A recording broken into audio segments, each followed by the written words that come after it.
Waves are crashing higher than ever before, about to swallow one of the world's most mysterious islands. By 2080, rising seas could crash all the way up to Ahu Tongariki. It's the famous ceremonial platform on Rapa Nui, aka Easter Island. Unfortunately, that's not just a guess. Researchers at the University of Hawaii at Manoa have already run the numbers and shared their findings in the Journal of Cultural Heritage. Their study shows that up to 51 other cultural landmarks, including the iconic Moai statues, could face flooding. But before we get to all that drama, let's learn more about Rapa Nui itself. This is the original name of Easter Island.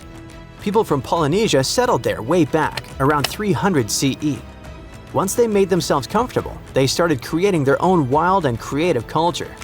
Between the 10th and 16th centuries, they built massive ceremonial platforms called ahu and huge statues called moai, made to honor ancestors.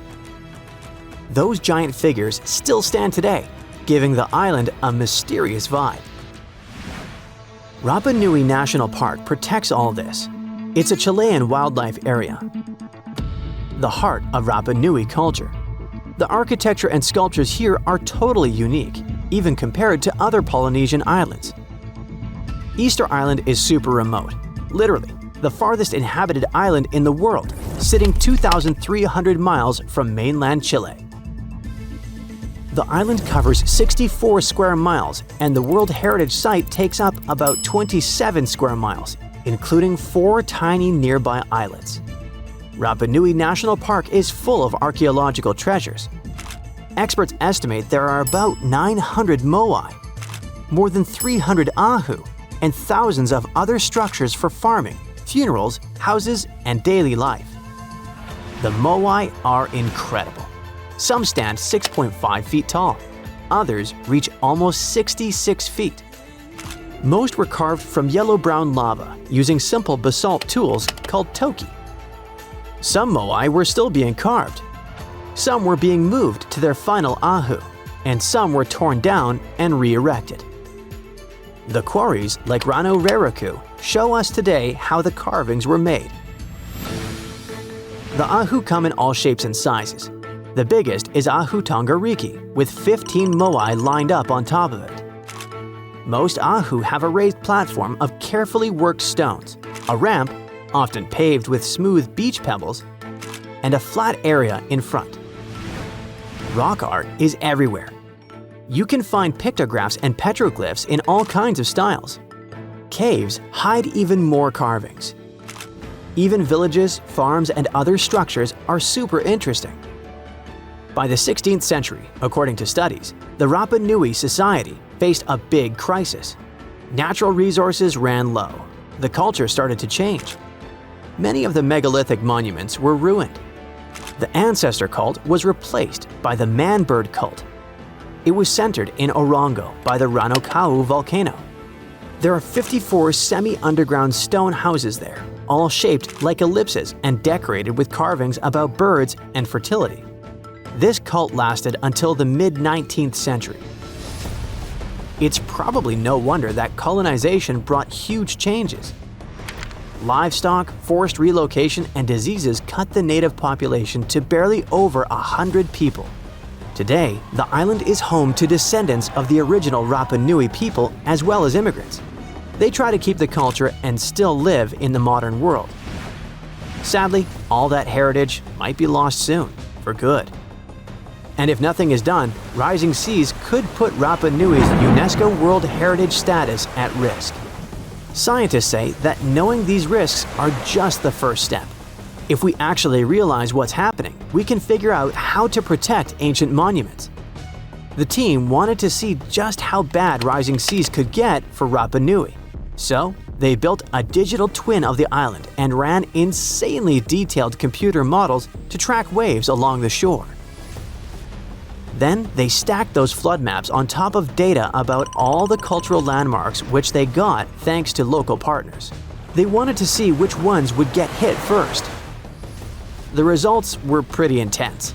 Sea level rise is threatening coastlines everywhere, but the question now is when and how bad. The researchers' timeline shows that waves could crash all the way to Ahu Riki by 2080. That's the famous platform with the Moai statues, the heart of the island's culture. The data is clear and the clock is ticking. The island's people need to start planning now before the sea starts taking what's theirs. And Easter Island isn't the only potential disaster site suffering from the elements. The old city of Chanchan in Peru is feeling the heat from extreme weather. It used to be the capital of the Chimu Empire and is basically the biggest pre-Columbian city made out of earth in the Americas. The place was super advanced for its time. They had smart city planning, organized society, irrigation systems, and some amazing art. The Incas took over in the 1400s, but the ruins still show how sophisticated the Chimu were. It's now a UNESCO World Heritage Site, and it's really important.